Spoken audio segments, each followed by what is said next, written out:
বলে যমুনে বলে যমুনে প্রকাশ করে বলে যমুনে প্রকাশ করে বলে যমুনে প্রকাশ করে বলে যমুনে কোথায় চলো চন্দ্রাবলী একবারে প্রকাশ করে বলি যমুনে কোথায় চলো চন্দ্রাবলী প্রকাশ করে বলে যমুনে কোথায় চলো চন্দ্রাবলী রাসবিহারী প্রকাশ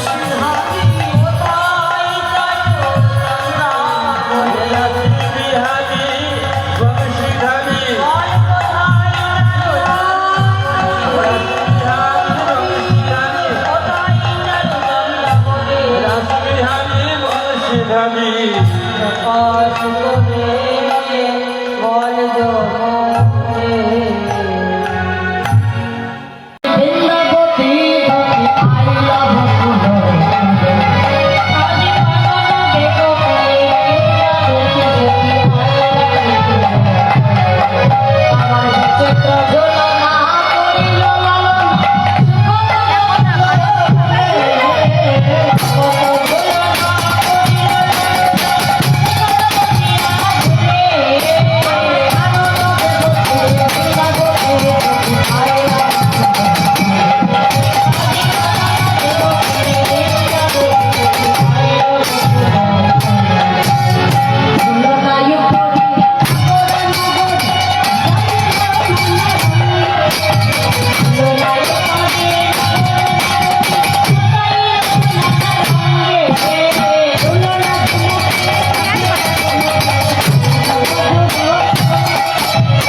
উপস্থিত হও তাই শ্রীমতী রাধারানী আমার সখীগণকে সঙ্গে লইয়া সরিয়ে বোঝার মন্দিরে গিয়ে বসলেন গিয়ে বললেন আচ্ছা দেখাচ্ছে দেখুন এটা ফেসবুকটা খুলে কেউ করা যায় ফেসবুকটা খুলে দেখুন আচ্ছা কাজ কর ও জায়গাটা তো সবই আছে না থাকার কিছু নেই বলে করা যায় তো যে পুজো করবে সে কই দাও কোন কো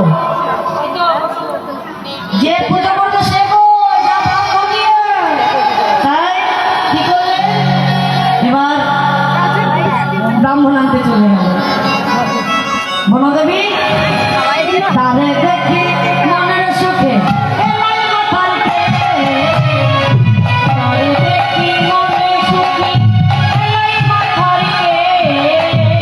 দেখি মনের সুখে এলাই মাথার রসিক নাগরে হর্ষের শেখর হরে রাম হরে রসিক নাগরে শেখর হরে রাম হরে ব্রহ্মা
সন্ধ্যায় যদি আগুন লাগে সে আগুনও জল দিয়ে নেভানো যায়, কিন্তু কোনো ঘরে যদি দুপুর বেলায় আগুন লেগে যায়,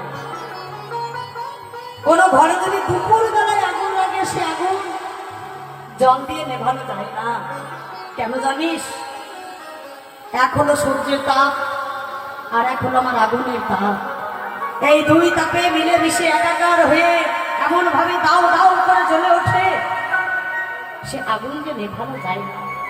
কিন্তু এই দেখ না, আমার যে মনের ঘরে আগুন লেগেছে সই, এই আগুন আমি কেমন করে নেভাবো বল?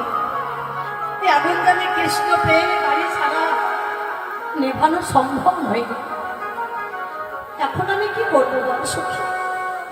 তাই বলি, তোকে তো আমার বধূ বড় ভালোবাসি, তুই তো তুলসী, তাই জানা তুলসী, একবার গিয়ে দেখে আয় আমার প্রাণনাথ কেমন আছে। তাই তুলসীকে আজ যখন এই কথা বলেছে, তুলসী বলছে এই কথা, বেশ বেশ বেশ, তুই চিন্তা করছিস কেন?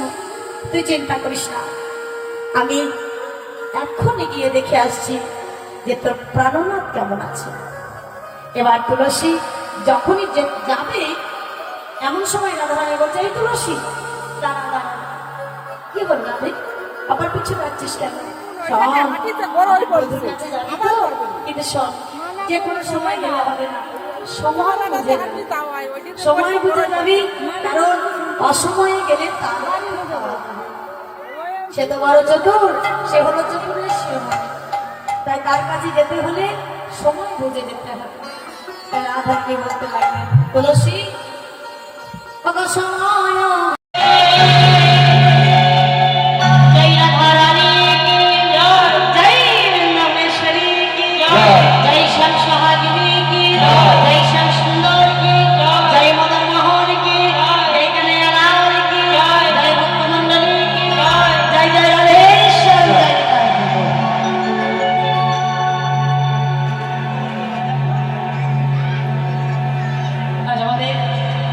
আলোচ্য বিষয়বস্তু আমি প্রথমেই বলেছি, আবারও বলছি, শ্রীমতী রাধারানীর সূর্য পূজা।